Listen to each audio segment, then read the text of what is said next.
Hello guys! Minne är öppnat. Oh! We are live! Yes!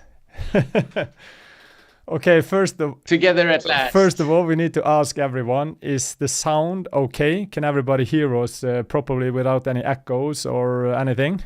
Please? If you can and hear me.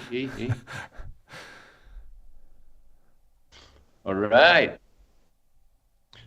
We have to do these tests because we don't have a good track record of the technicalities here. Okay, there's nothing coming into the chat. Can you see anything, Matthias?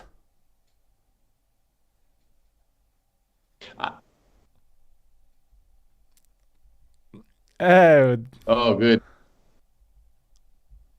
Okay, you can't hear Matthias when he talked now? Yeah. Good. Let's assume the tech gods are with us. Okay, but MC So Daddy, nice to see did you again. hear Matthias when he was talking? Snakk litt, Matthias.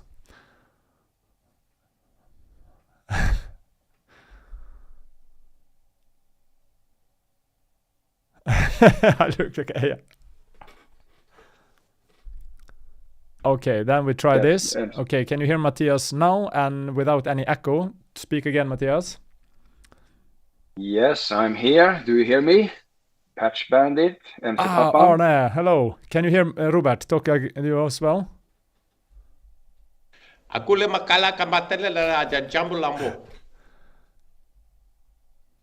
Okay, now we should be okay. Now we should be okay. Perfect. No echo. Matthias is on. Robert is on, and then it is probably time for a little cheers. Oh, wait. I'll erase the memories from everyone from the first minute there. So the Men in Blacks thing. Look at this, guys. Ooh. Look at this. We need to talk about this a little bit later as well because it's related to what we are going to talk to. Ooh. All right. Is it time to open this live session once and for all? Yeah. Good. Are we ready? Yes, we're ready. Cheers, guys. I brought my friend Leffe tonight. I hope he can join. I brought me a OUTDURO beer. All right. Cheers. Cheers. I only bring soda because I'm on a water wagon, or what it's called in English. I promised myself I wouldn't touch alcoholic beverage after this event for quite some time. Which makes me even more curious to hear about what you've been up to.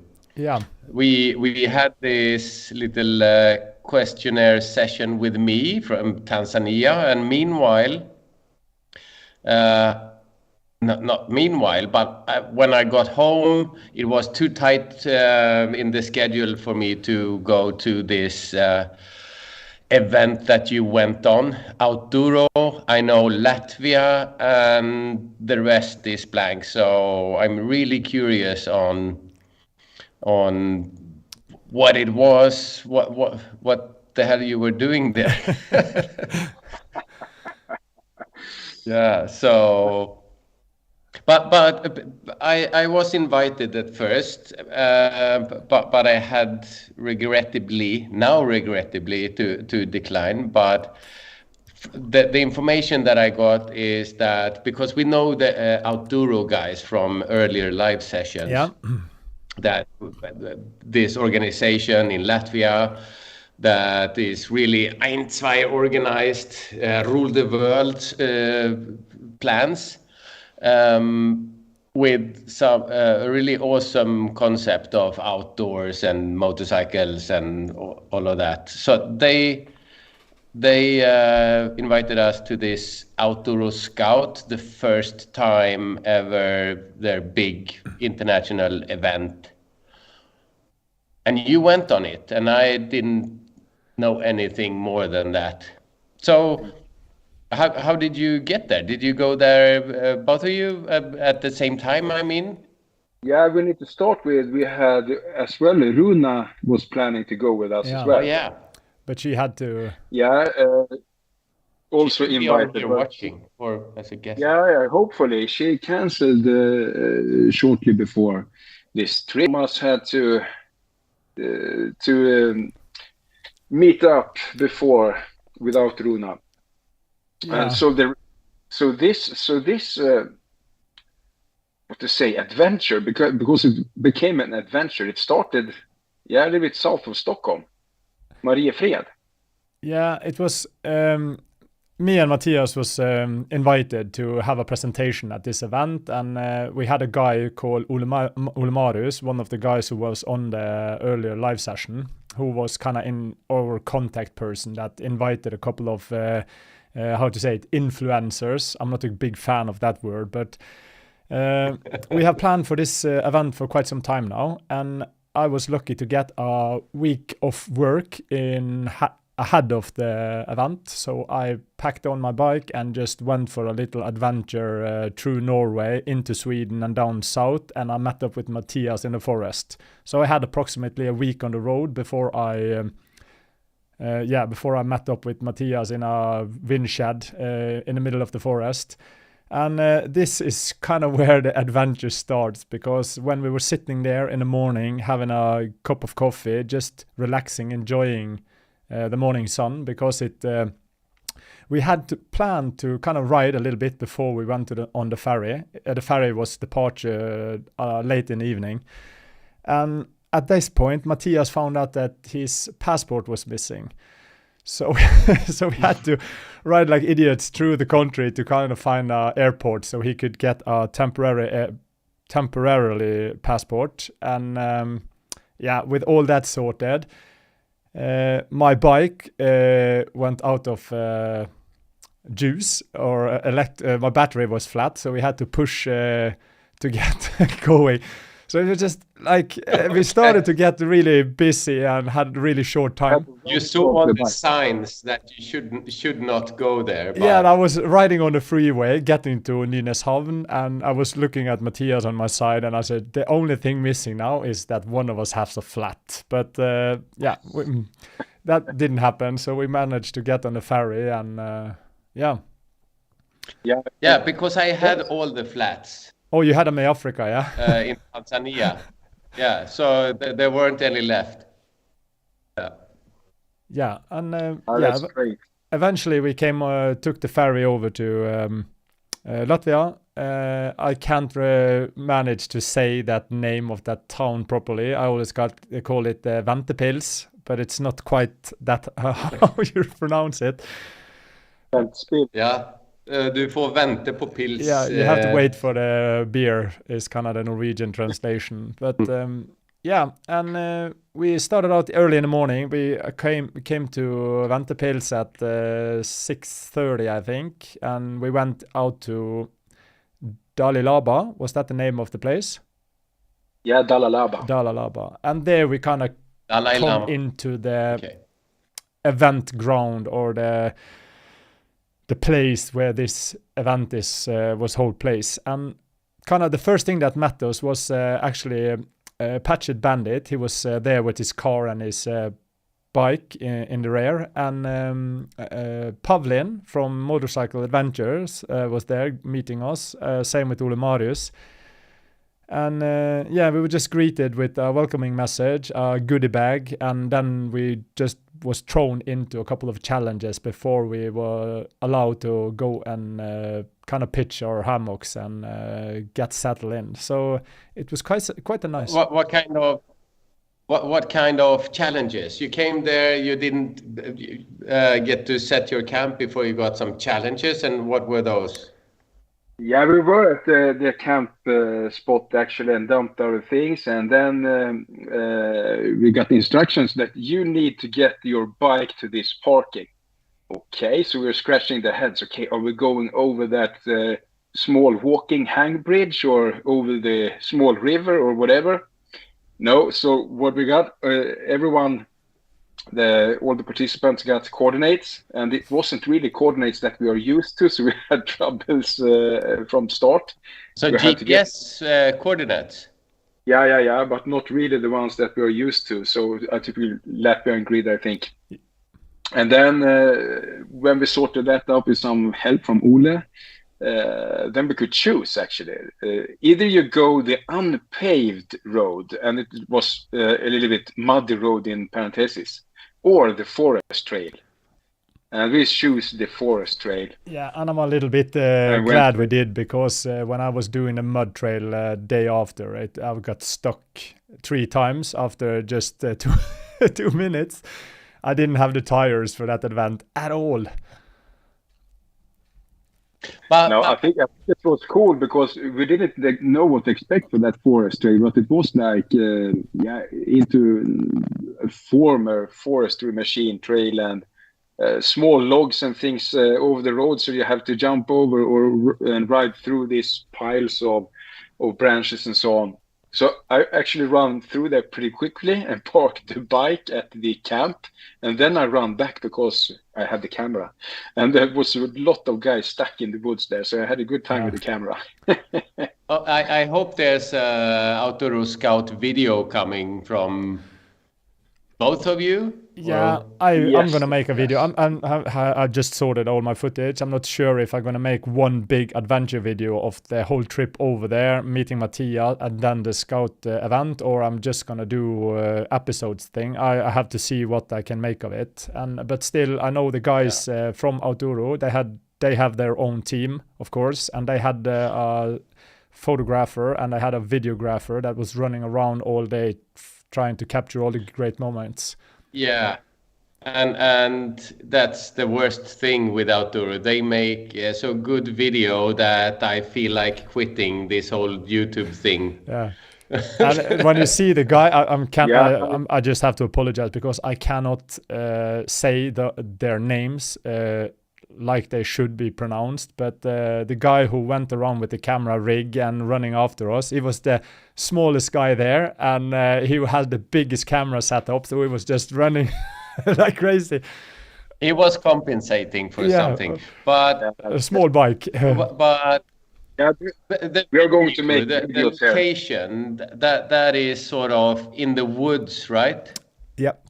Yeah, I like farmland close to the woods, actually, and it is like an adventure camping or something, because I think they have weekenders there and people who go with team working with their works and so on, and also an outdoor restaurant. We will get to that later, of course. Okay, so it's a little bit like the Skog events. That's the only thing I can compare with. It's in one place, the whole event. It's sort of in the nature and outdoor cooking and stuff like that. So yeah, it is more like a restaurant in place that is in place. So it's not like outdoor cooks that come to the place, but you could easily compare it to Skog in some way, but in many ways not as well. Yeah, but so the people that came there, how many people were there? I think there was approximately 60 or 65 participants, and I'm not sure. Yeah, I think, and you have included a crew as well. So there was quite a lot of people, to be honest, and it's kind of like when we first came there and saw all these challenges, and we had a little bit thing. It's kind of like everything was kind of new, a lot of people to say hello to, and some of them recognized us, and there was much going on at the same time.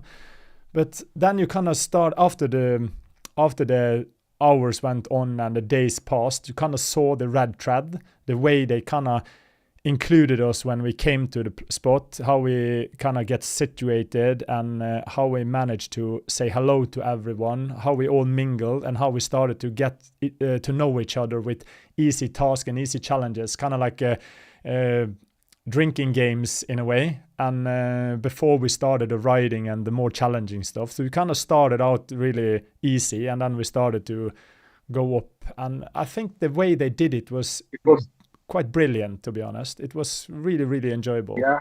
I was just thinking about that too. It was very perfect, really, very thought through, so to, with trapping up the skill levels, as you said, with funny games to team building and so on.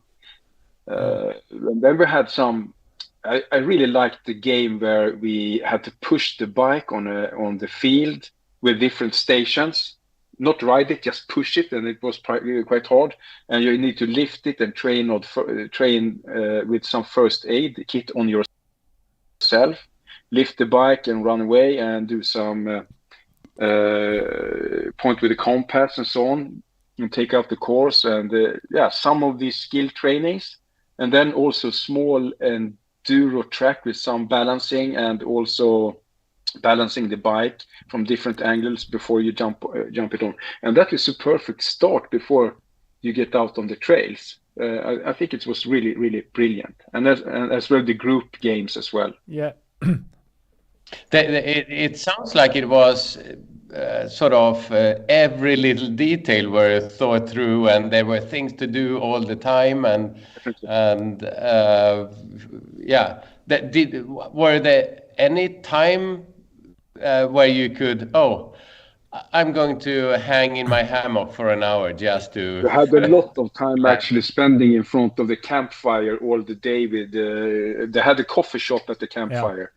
And that worked great because we spent hours there with, Pavlin said like this: I have done my riding. I'm here to participate and be around here at the campfire, because he didn't like to ride and the games and so on. He was ready with that. I can easily understand it.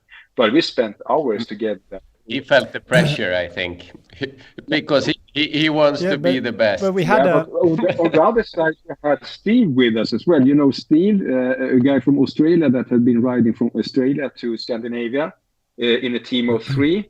But the team was separated in Denmark, and then Steve went back up and met us up on this event because he heard of that when I interviewed him last week. Yeah.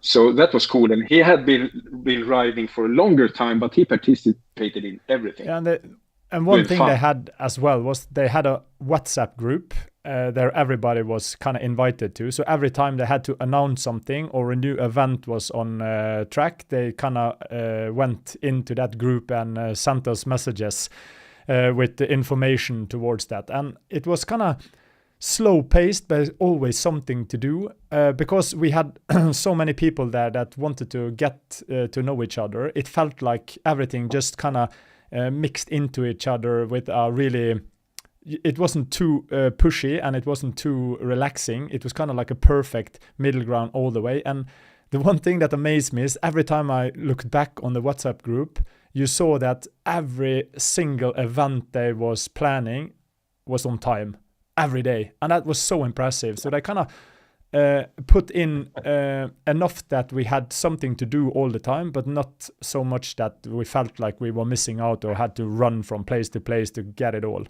So I think they managed to do that in an absolutely brilliant way. I think it was really fun. Awesome. Yeah, and the evenings was fun. We had some music, and I think and the first evening after all the fun activities we had, me and Thomas had a presentation about how to pack a bike for different kind of adventure rides. So we typically had a bike on stage and another lady's bike on stage as well, so we could just show how to shift the packing, so we could try it on different bikes.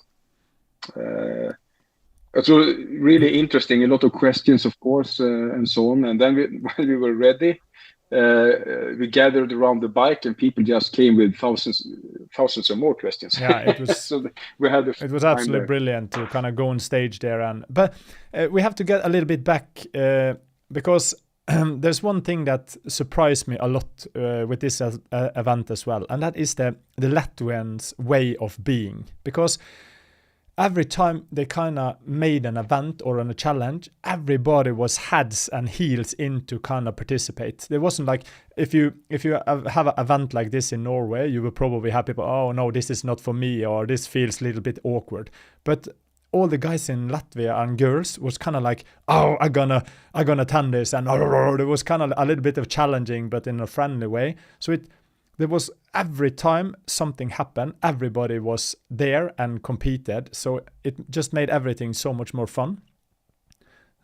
Yeah, so they have a brilliant Okay. way of Yeah. kind of present themselves. And of course, the hospitality and the way they kind of took us all in and made us welcome. It was just, yeah, I felt like a small king when I was there. It was just really, really amazing. They really made us feel like we were special, even if we are not, if you understand. Yeah, but yeah, I know you're not special, but as a YouTuber coming there, how was that reception? Did they recognize you as YouTubers, and they were sort of followers?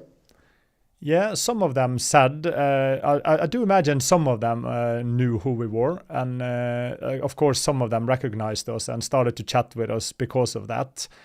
But I think that didn't matter. It was more like we were all kind of adventure riders that came together to just have a really, really good time. So That's nice. Yeah, nobody was like, oh, there is somebody come over and say, oh, that's Thea Hansen, or oh, that is Matthias. But it was not like kind of like that awkward way you can feel in some situations.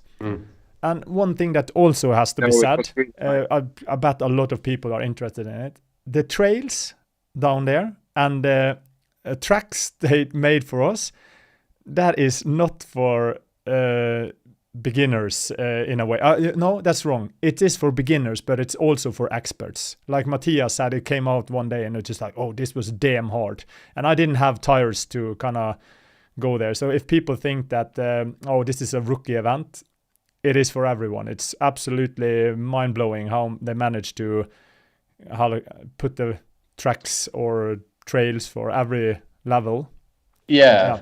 Because I've seen a lot of YouTube videos on TET from the Baltics, and I see only two things, and that's mud and sand. Yeah, actually, there are really great roads. You have to work all the time, even if it's double track, because the double tracks are not even like they are here in Sweden. There's a lot of work behind it, and they are even. They go like this, even if it's good road. Not bumpy, but they follow the terrain in another way, and it's very deep sand, and it's also mud, of course. And at some of the trades we were on the TET actually. Not all the time, but a small part of it. And that part of the TET was not like you go there with fully loaded bike with your luggage and think you're going to ride there solo. I don't think that's a good idea where we're riding, because it was really tough. And I'm really impressed by because we have everything from rookies to very experienced riders. And we were riding together and we managed it very well. I must say, we waited for each other and so on and helped each other. And that was really, really cool. So all managed to go through, but it was just a matter of time. Yeah, and teamwork. And if you go as a group, of course, you eventually you will get there. Yeah, and if you are an experienced rider and you want to have a challenge or a good time, this is absolutely the event to go to. Because if you are feeling like some events maybe are not too challenging, I bet my life that you will have enough to put your hands full with this tracks in this event, without a doubt. Yeah, but and these are the trails as well, and that's fun because you're allowed to ride everywhere, pretty much, and that is also fun to ride on this kind of roads without feeling that you're doing something out of the box. So the fun part is ride actively. And still, but the absolute beginners with a brand new T7, would they have fun? Without a doubt. Yeah, everyone had fun on the event, on everything. I think that even the small enduro track within the camp was challenging for some, because they had some trick with a mini log, so to speak, to get over in an angle, of course. So they have put it pretty difficult on the trail just to see how you should tackle it. So even from these, they had a little bit street tires actually, and totally beginners from this year. They made it and they did it, and they did it really build up confidence through all the event. Yeah. That's so important to step out of your comfort zone. Yeah. But they kind of made it.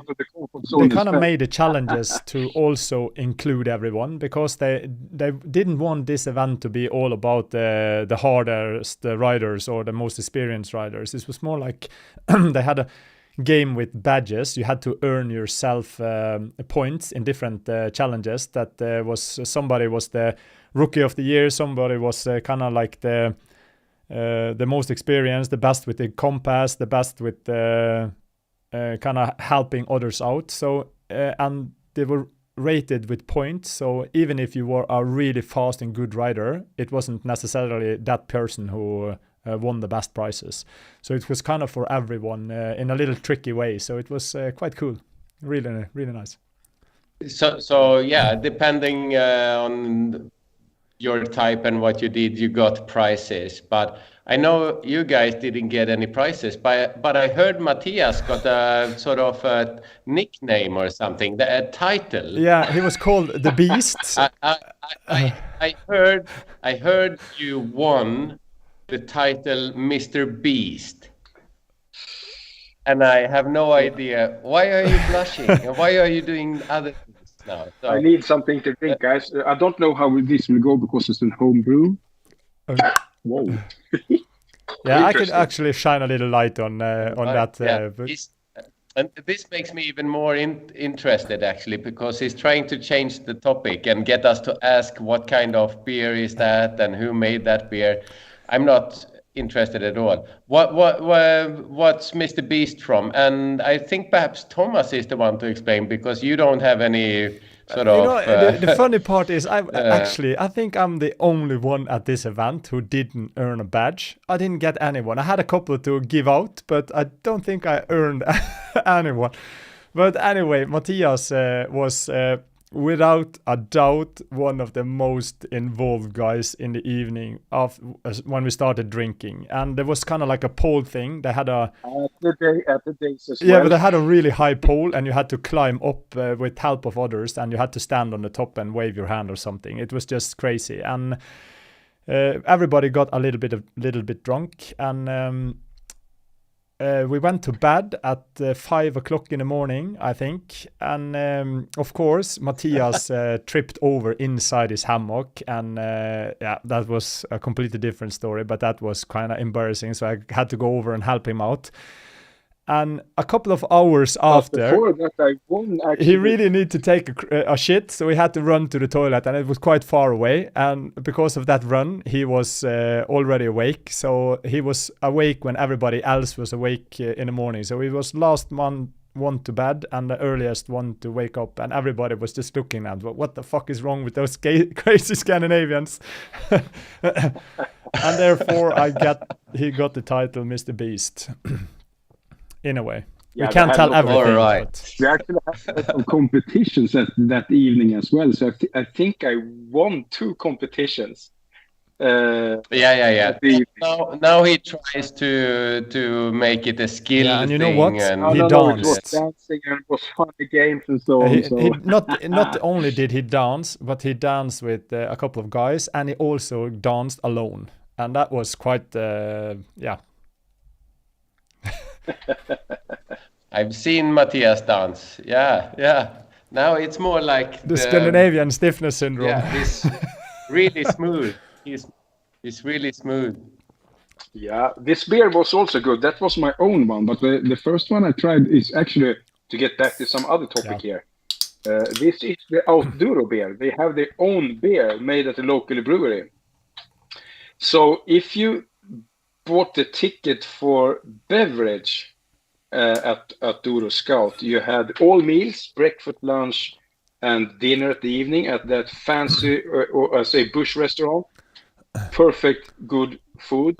The ladies over there did a really, really cool job with the food, Latvian food, local food. And the beer was actually free. So if you had that ticket, you just had to bring it from the bar. So that was you can pay in advance to have everything. You don't Yeah. need to bring anything or buy anything more. You have all the food, all the drinks that you want for the entire event. Yeah, the tickets was made in three parts: a base ticket to get to the event, and a ticket for the beverages if you wanted that, or if you want to bring your own. And you also had I think it was mercenary or good bad bag ticket as well. Yeah.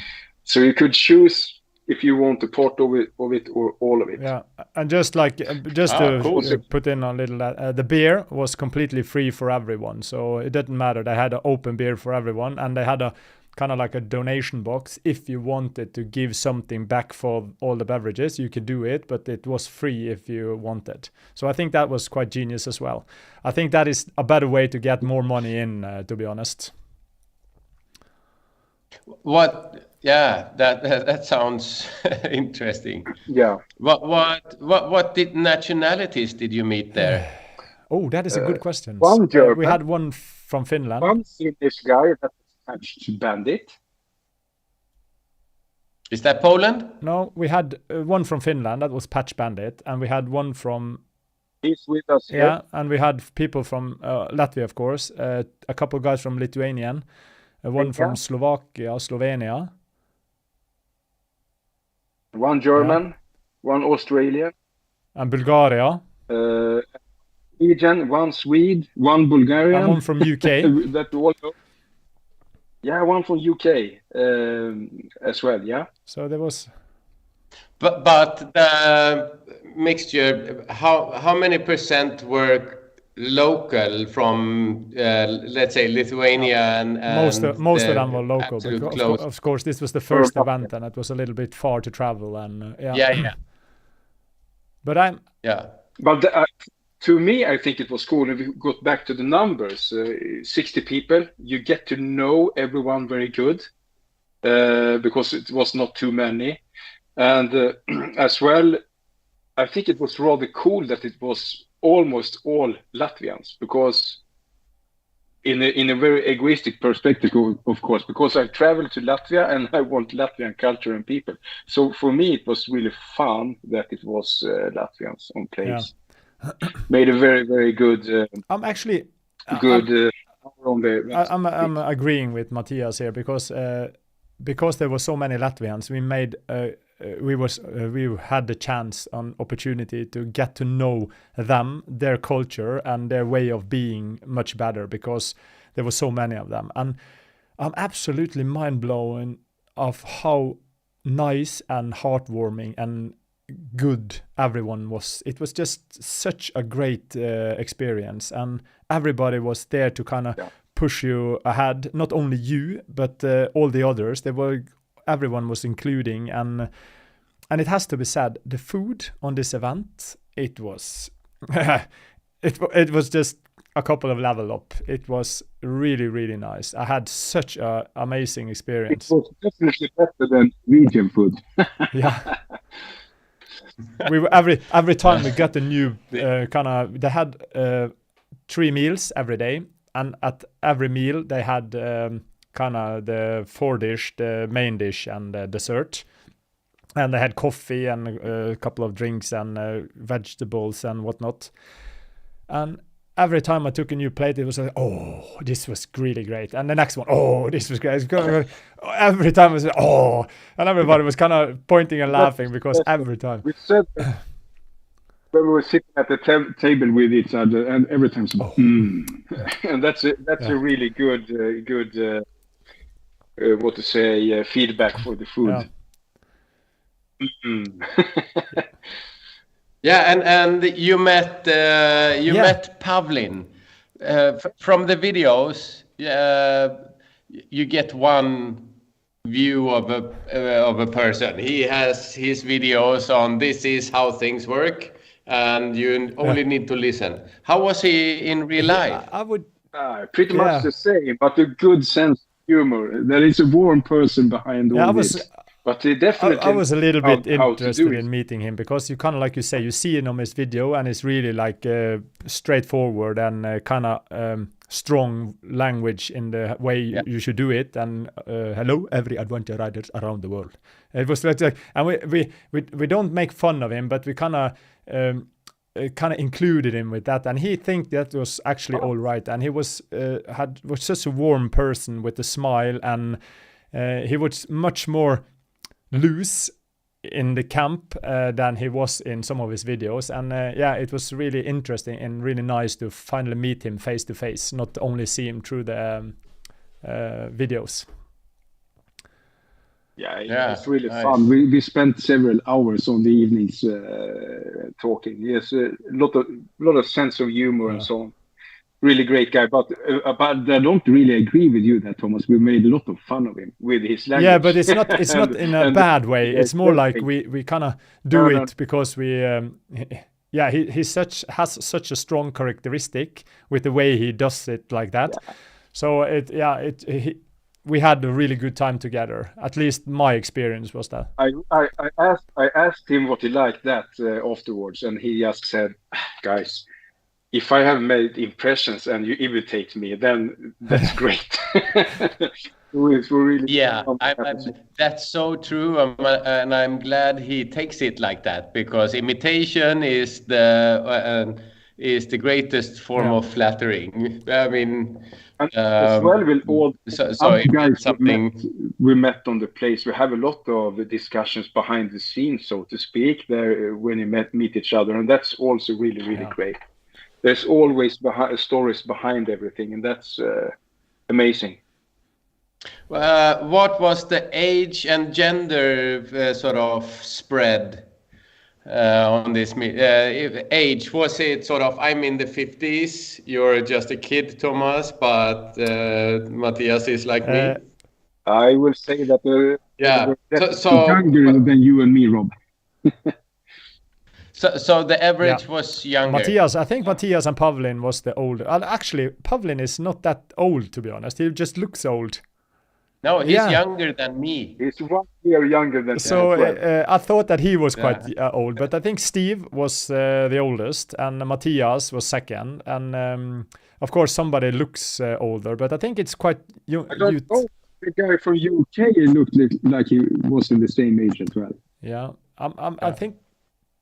And percentage male, it was a lot female. of male. Let's say 90% was male and the rest was female. But there was quite a couple of girls there that. 10-15. No non-binaries. I didn't ask, to be honest. No. We try to avoid politics and present herself with pronouns, so I don't know. No. You just look at their bike and then you know. Yeah, exactly. Exactly. What a lot of T7s there. There was a T7 event for sure. But of course, when you have great quality, you kind of see that in event like that. You see, I think you saw a couple of KTMs and rest was T7 and Well, I just before I get into next kind of testing we need to do here this evening, I just want to say there was one type of riding an event that was also very brilliant. It was the second day. The main activity of the day was that we got separated in the morning. Everyone was up on a line from the longest to the shortest, and then they paired this up with the longest to the shortest and so on to the middle, that they had a couple that was equal in length.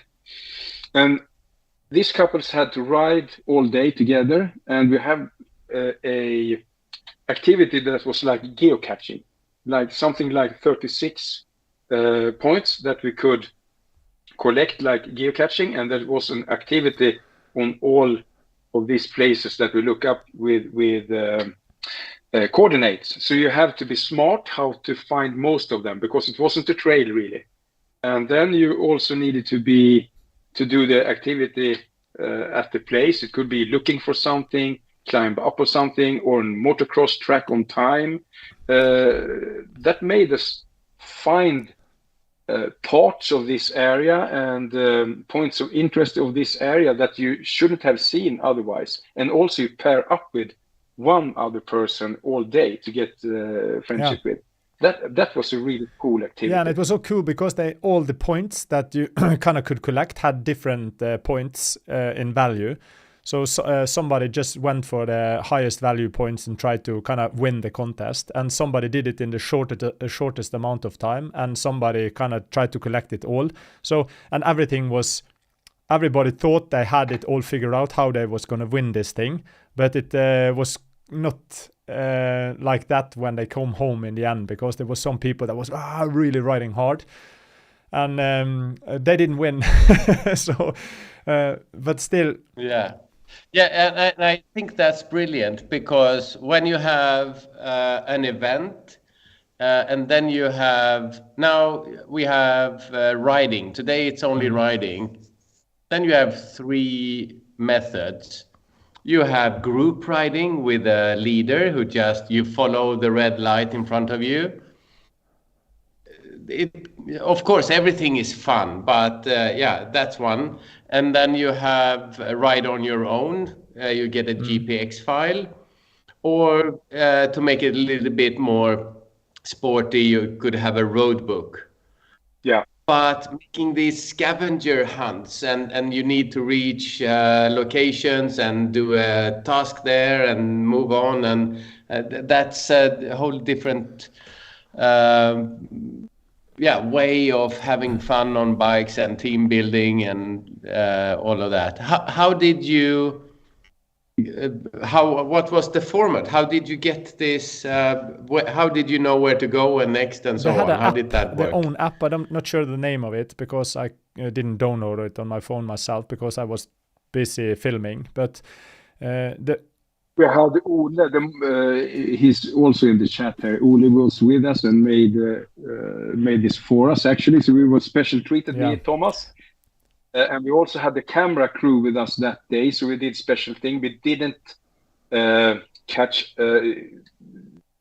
hunted that this scavenge hunting wasn't. We didn't catch that many that others, because we were filming instead, and so on, and filming others and so on. So, but we tested it and we did some of it, the motocross track and some Soviet era spy antenna, lighthouse, and some of them. But it was really, really cool. So you get an app, and then you just need to be smart to get most out of them. We also was an old mansion or something that we were looking for a detail on a house. You really need to look at every building on small details to find it. And finally, I need to get the picture here, because it was an app. You have had a map. It's not their app. It was. I think it's for like a event app. Is it Adventure Bound or so you something like that? Put in all the coordinates. You have a lot of points, and at that point you have a kind of like a geo zone. Within that circle, you will find or collect or get the next clue. So if you took the bike to a certain point, you had to get into the circle to get the clue of what you want to do on that point. And everything was kind of in the same map, and you could send in text messages and you can send in video. Sometimes we needed to take a selfie that you show you were next to a sticker and at the place, the actual place and the waypoint. So, and all that could be collected into a event, also kind of like a group thing at the evening that would look through all the videos. Somebody was playing like a gorilla, and somebody was taking pull-ups and push-ups and whatnot. So I think this kind of way of doing stuff like this is so much more valuable, because you manage to see so many nice points in the area, and you can do it in your own time, your own skill level, and you could really see things you normally just would rush through because you are so focused on the trail all the time. Yeah. So, but everyone went in the same order of things. It was 35 points that was just all over the place. So we made, You need so you started out with the app, and then you chose. Yeah. You need, together with your partner, choose how are we going to catch as many as possible. So are we going to an area where it's very dense? Or do we think they're easier in that way, so easier points to take or something? But I don't think you really didn't knew that. It was very, very brilliant. So you go with luck or you try to be smart. And I think in the end, I think you had to try to be smart, and then it was just figures. Because some of the so everybody had to download this app from Google Play or one App of the team Store. members had to do it. So I saw one team that one guy had the app, and one guy went into his he had a Garmin Trad, and he just put in all the waypoints, and he made the Garmin unit select the best possible route to get the fastest way to the point. So you could do it the way you really wanted to by yourself, but because I like to do this myself, because I have found a service online that's called, I think, Adventure Bound and so on. And if I am a participator, I start, now I start the game or whatever. You only get an arrow and the distance. It says that way and 5 kilometers or something, and you have to just try to get closer and closer using the roads that you find. Was it something like that? Yeah, when you needed to get when you got into the actual coordinate, when you were close enough, then it popped up instructions. You didn't have the instructions before you get close enough into the it's a bit different. Yeah, but it was really genius, and it was really, really fun. We didn't compete everything, of course, because we had our role in this, but just to be possible to be part of some of it and film other guys. And always, every time you went one road, you saw a couple of others come the other road, and we managed to stop for fueling, and there were 2 guys coming out of the bush kind of out of nowhere because they had took the road wrong turn somewhere and just came over a concrete thing. So it was it was really, really fun. Cool. I buy it. You have to go next year. Next time, Rob, to see how it works. But there is one thing I would do if I go next time. I would ask Patchet Bandit if I could borrow his bike with that set of tires, because going on a 50/50 tire to an event like this, that was absolutely stupid. What tires did you have more exactly? The TKC 80 front was okay, but the Mitas EO7 plus rear was just hopeless, because it was a lot of mud, sand and grass. So it was I didn't have any grip at all. And the worst thing is that I actually had a set of Nobbies back home, but because I was traveling a week ahead before I went to the event, I just left it home. And that was, I'm not going to do that again. But you're going with a fuck truck next year and a trailer. Yeah, I'm going to bring my car, a trailer. But remember that there were some ladies that were on street tires as well that were doing this. Yeah, and you know, that is actually one thing that kind of bugs me, because there was a couple of girls there who was quite beginners, and they absolutely demolished me. That was much better than I was. And I just, Yeah. We have girls there, beginner girls on street tires, and they make 8s around you. That's and hard I thought to take, I had this all figured out. So. I did get Thomas out of the comfort zone 2 times, and that was one of my goals, of course. He was in the mud with his tires. That was pretty much worthless in the mud. And then he also danced. Yeah. I have never seen Thomas dance before, and he was a pretty stiff guy, so he needs to practice a lot more. That came from the right guy. Before we get to next. Yeah. You need to soften up the hips a lot, but I think you got it. Yeah, finally. But I think that with some of there's only a selected few that is allowed to see me dance, and you have to be drunk to see it. And So you're staying sober just to avoid dancing, I know. I did a robot. I think. Did you do this? No, one? I took the chainsaw. Oh yeah, that was a good one. That was, everybody was just, he's a legend. Other things that was very interesting was to listen to Pavlin's presentation of his travels to Magadan and back.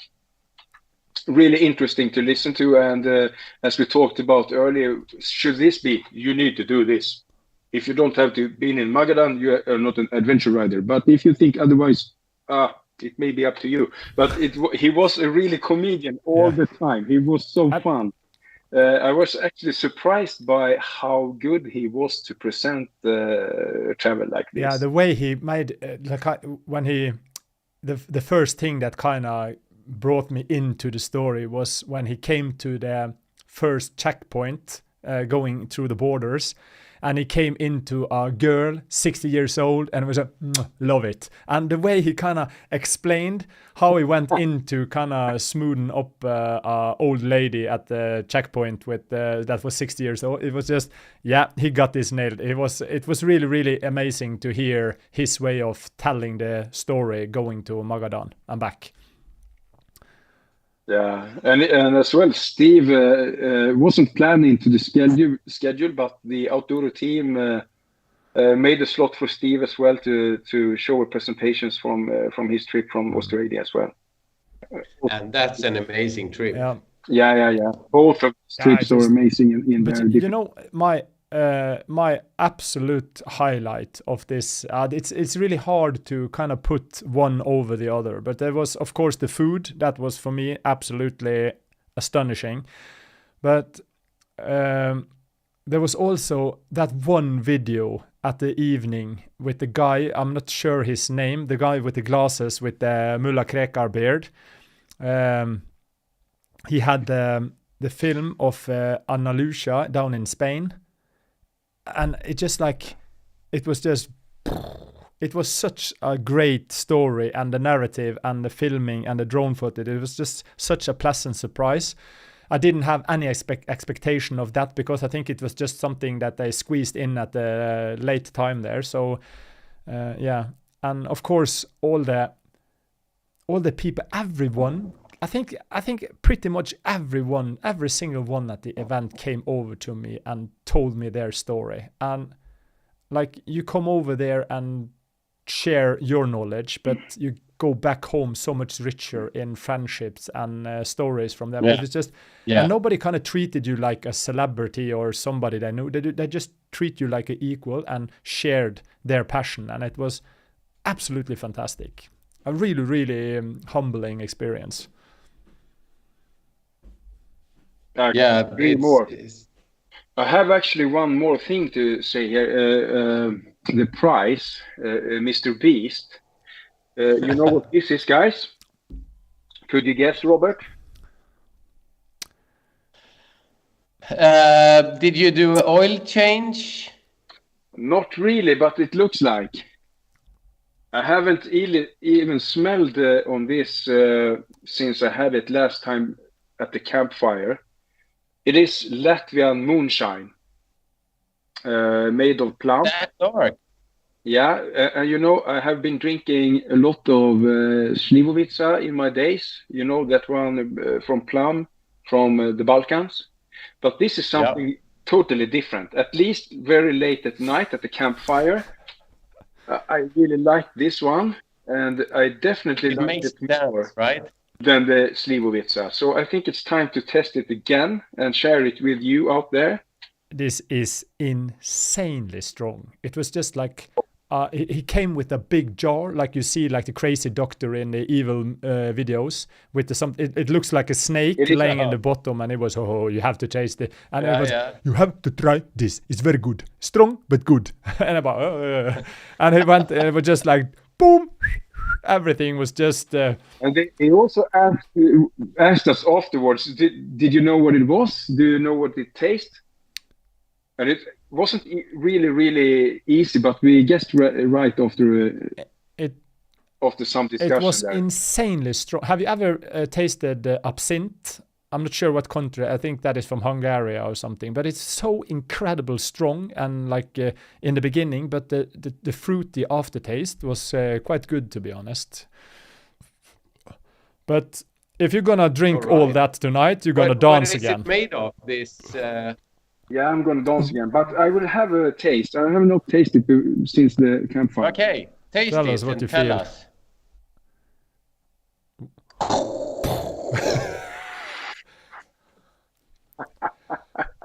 Yeah, okay, now he's smiling again. Yeah, it's definitely better than the Slivovica. You know the Slivovica, that's the thing that Pavlin drinks for breakfast. But yeah, it tastes. It actually is good. It actually is good. It wasn't like it was better at the campfire because it was good now as But you well. got the whole bottle Taste, of that thing. How on earth you gonna drink up all that? I don't understand. You will be walking on your hands. we have It's all we have to meet, time. we It's all have time. we have to meet up in the forest a little bit later, guys, and you will find Ooh. out how we are going to eat Well, this one. I had a little trip in the forest with Matthias, and the morning was quite cold. I think it was 6 or 7 degrees, and he had a beanie on, and kind of like the thing that only your face is coming out. The whatnot, the puffer jacket, and everything, but no pants. And I just, what are you doing, Matthias? And he he was, oh, I'm just waking up, gonna make coffee. Yeah, but where are your pants? He forgot his long johns. No, So I don't feel anything down there anyway. absolutely. So It's been such a great trip with so much memories. It's just like, yeah, and even at the the only answer I have to that, Thomas, is that real Vikings like kilts, you know. yeah, that is Scottish. The real Vikings, we dress up and stay away from the cold. I think so. But you know, the adventure this has been, so many experiences, so many stories, so many good people to get to know and connect with and start friendships with. But also on the ferry on the way home, a couple of truckers started fighting, so they had to turn back the ferry again and drop them off. And it was just, it's so much to take in. It's just mid-sea, you have to go back to Latvia. And it takes like, you know how long it takes to turn one of these ferries on the sea. yeah, it's not an elephant turn. But really, so as you say, Thomas, a lot of things is really kept at a warm place in my heart. It's the people, it's Latvians, it's the food, it's the OUTDURO team's brilliant ideas how to make, as they call it, the OUTDURO Scout Festival. And it was really a festival. A lot of things that are in the warmest place in my heart after this. Definitely. Sounds awesome. Yeah, and I really like going to countries that are not on the top 3 list of places to go for tourists, because, I mean, you go to Latvia, you go to Albania, you go to places, and they all have so much to offer. But, I mean, you go to Germany, you go to Italy, you go to France, you sort of know what you're gonna get. It's awesome things. I mean, Italy, all the food and bar Italiano, and yeah, it's things that people want to do over and over again. But you have this in all the countries, and if you come to a place like this event, for instance, you get to know the people and taste the food, and you get these experiences. That's more interesting to me. And you cannot really go to Latvia outside of. I mean, the motorcycle community is a great way to do it. There are other ways, I'm sure, but meeting these people and they introduce you, and you really get directly into the local way of doing things and learning the country, and it's awesome in that way. You cannot do that by just taking a Tallinn ferry and party and then have a few beers in the harbor and then go back. I would say that if you take one of those ferry going to one of the biggest cities and back again, you miss out on what the Latvians are all about and the true kind of heartwarming people they are. Just like when we went to the store one day to kind of get some extra Coke for the Jack Daniels, it was just a normal house. They have opened up a little room just inside the door, and they had a couple of selections of food stuff, and it was quite long to get to the next store. And still, they just so invited you in, and even if they didn't understand you quite that well, you kind of just with sign language, and yeah, I love absolutely. that. Yeah. And like Matthias said, the OUTDURO team, the amount of work they have put into this, the structure of all the elements, the photographer, the videographer, the guy in the bar who almost didn't speak English that well, he just and got you a new beer, and it was. He knew what you wanted, and it was just what his job. But everybody was so happy and shared their passion and had such a good time. And I'm a lone wolf. I try to avoid people. I just love spending time on the road alone, and to kind of experience this and get this kind of value back from stuff like this, it was just incredible. It makes me want to do it much more in the future. Yeah, absolutely. I love riding bikes, but I'm not sure I would do all this if it did not involve that sense of adventure. Is not only being it's not trying to cross the North Pole in swimsuit on a tricycle. It's just going to a country that you know nothing about and interact with the locals and make new friends and experiences, and that's half or more than half of my interest in this, what we're doing, the adventure motorbiking. Just to be invited to something like this, to have the sheer pleasure of being invited by such great hosts to an event like this. But what I got back, the richness I got back from all of them going back home, is just mind-blowing. I cannot repay that in any way. No matter how much footage or much video I made of this event, I could never repay them the way I felt like I was getting back when I was returning back home. Yeah, and I got a comment on the Tanzania video that I did, and I just said, this guy doesn't know at all what it is we're doing, because he said, oh yeah, right, rich Swedish dudes ride from hotel to hotel, drinking beer with a support team. What an adventure. Congratulations.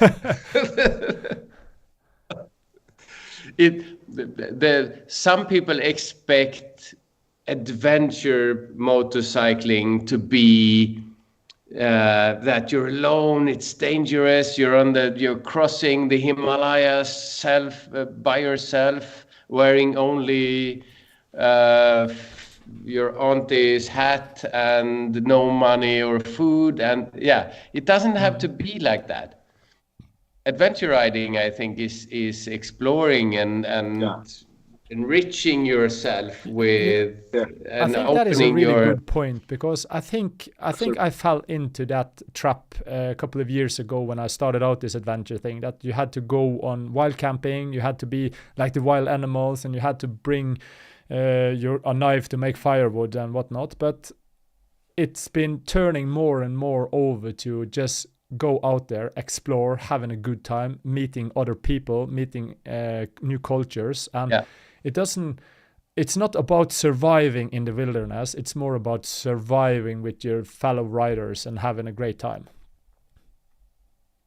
Yeah, and it doesn't have to be that much off-road. I like off-road, and people do like off-road, and that's why we go into sand pits and mud patches and everything. Right. But it depends on where you are. I tend to want to go more aggressive the closer to home I am, because that adds to, I know pretty much what's happening in my country, so I like to go riding in cool places. And when I'm in a different country, like going through Romania, for instance, going off-road is not only to have the cool riding, but also to meet the rural, genuine people of that country, and you have some interaction with the sheep herder and so on. You don't get that on the asphalt as much.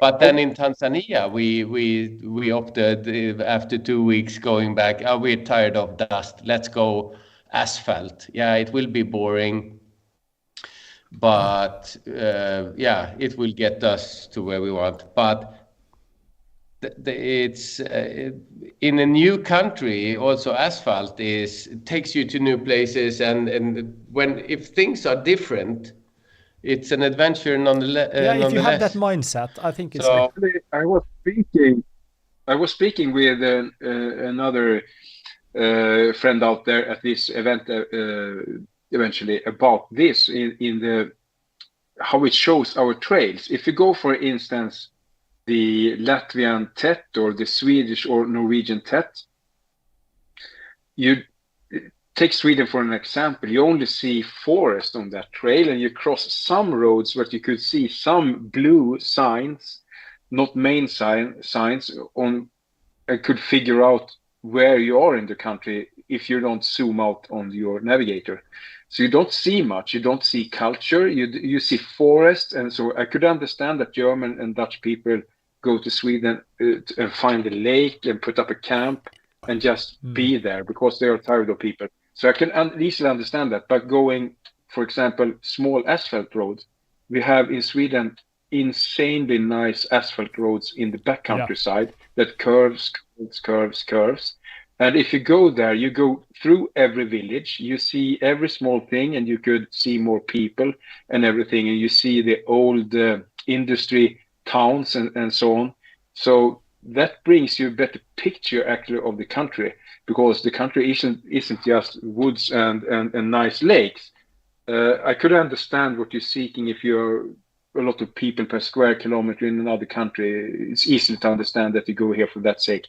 But for an adventure ride, I think to go on the backcountry roads is really nice, because then you skip the larger cities. You could go to small to medium towns, villages, and smaller towns to get a better picture, I think, of culture. Yeah, it's a difference with off-road adventure that I love, but there's also cultural adventures. Yeah, definitely.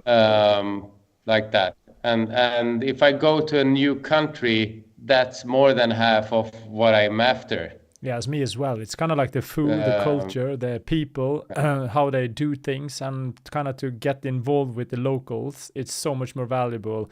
Even if you stay at hotels and whatnot, it doesn't matter as long as you kind of seek out the traditional food or the traditional coffees or tea or whatever they drink there. Like Matthias got a bottle of, engine oil with heat.